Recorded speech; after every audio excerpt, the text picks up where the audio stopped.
analysis when we're talking about extractivism, because here in the United States, when we advocate for the building of a road so that our grandmothers can get safe access to groceries and food and medicine, we have white environmentalists telling us that development is bad, that development is against being indigenous, when in fact we don't even have control over our own resources. The problem is not development in the sense, it's the kind of development, right? This is development at the expense of indigenous people. And so this is something that we've discussed and debated. It's a hard, it's a hard conversation to have, because frankly, many of the allies of indigenous movements in the North are liberal environmentalists, because we're under erasure and nobody really pays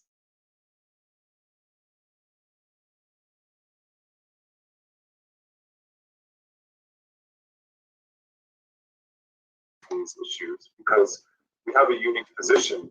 We see ourselves as emerging nations or developing nations in this context, where sovereignty for us is incredibly important. The control of our land bases, the control of our natural resources, the control over, our livelihoods, not for exploitation, but to develop according to our needs and according to our values and our traditions.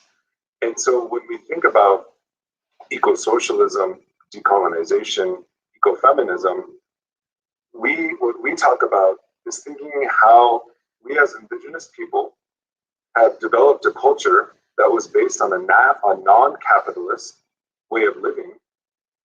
And those values to us are still incredibly important and will serve as the foundation for a non-capitalist, hopefully a socialist, hopefully an eco-socialist future that lives in correct relation with the human and non-human world, but the foundation of which is not a copy from Europe. It's not a copy from liberal democratic regimes throughout the world. It's not a copy from the capitalist mode of production. It's an indigenous value system that arises from North America, from South America, from Latin America, from the indigenous traditions that knew best how to live with the land. That's something that's not just an indigenous project, but it's something that we all share because we all live on the same land. We all breathe the same air. We all drink the same water. And so we have to come to some kind of agreement and to understand that the indigenous struggle is the spearhead of whether it's eco-socialism, whether it's ecofeminism, because we are at the front lines of defending these territories and these lands. But that doesn't mean that we don't feed our people, that we don't give our people medicine, or that we're against technology in whatever form it is.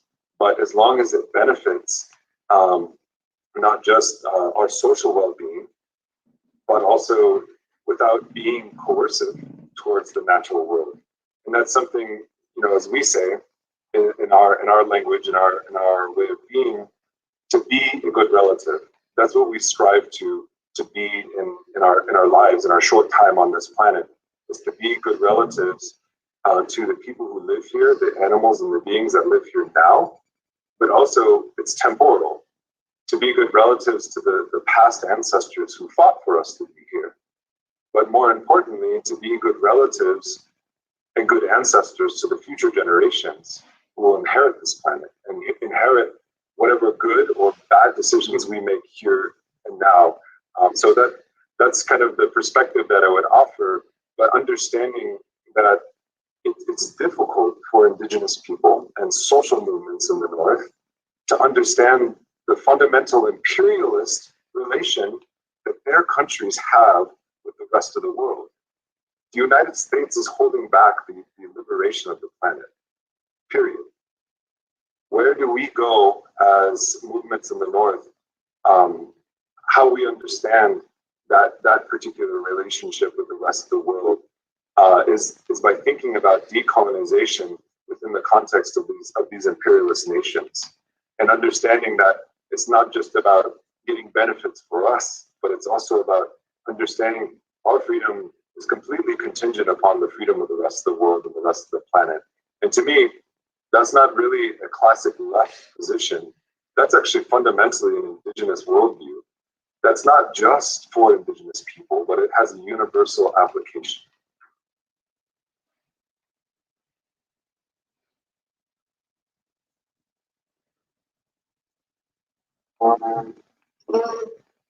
Adelante, Rafael, gracias. Sí, adelante. Well, I have to say something first. It's been a pleasure listening to Nick's test. That makes me think and confirm that the South is not a state concept, but a concept. In that sense, siguiendo la línea de Iván, quiero proponerles una metáfora para que se den cuenta lo que dice Nick, indigenous world view about what we're talking about. Imagínense la tierra, genéricamente hablando como lo femenino, en la producción de humedad es como un deseo que se eleva a los cielos. De tal modo que los cielos responden a ese deseo, generando la lluvia, que es la fecundación que produce la fertilidad en la madre. Si pensamos de ese modo, no estamos frente a un circuito natural solamente, sino estamos hablando de un circuito sagrado. Y con sagrado no me refiero a la acepción teológica. Con sagrado me refiero a algo sumamente frágil y vulnerable. Es como cuando uno, qué sé yo, si alguna vez han lavado una copa de vino, ese recipiente tan bello es a su vez demasiado frágil. La vida es así. La vida misma es vulnerable y es frágil. De tal modo de que alterando el circuito mismo que produce la vida para producir vida y reproducir vida, es sumamente vulnerable. Si nosotros afectamos eso, estamos afectando nuestra propia sobrevivencia. Por eso de ahí nace el llamado respeto. La cultura de la vida es una cultura del respeto a esa armonía implícita en este circuito sagrado que producen cielos y cielos. Cuando una producción económica se desentiende de esto, o sea, se enajena del respeto al circuito simbiótico que hace posible la vida, es cuando inevitablemente está originando sus propios suicidios. Por eso el capitalismo, como economía de la muerte, nace de una concepción devaluada de la naturaleza en tanto objeto. La objetualización de la naturaleza no es simplemente cognitiva, produce efectos en su aprovechamiento desmedido en tanto mercancía pura. Por eso la mercantilización de la vida, que es, digamos, el último impulso en cuanto al neoliberalismo, el mundo moderno emprendido, tiene como objetivo el ponerle precio a todo, incluso a lo más sagrado, de tal forma que desaparezca en nosotros la cultura de la vida, que es la cultura del respeto. Voy a decir algo sumamente grave y fuerte, lo voy a decir en inglés, a propósito del fracking. Porque solamente de ese modo uno puede entender lo que está haciendo la producción capitalista. Fracking is fucking the mother. Así de grave es el asunto. Por eso hoy en día, cuando uno no toma en cuenta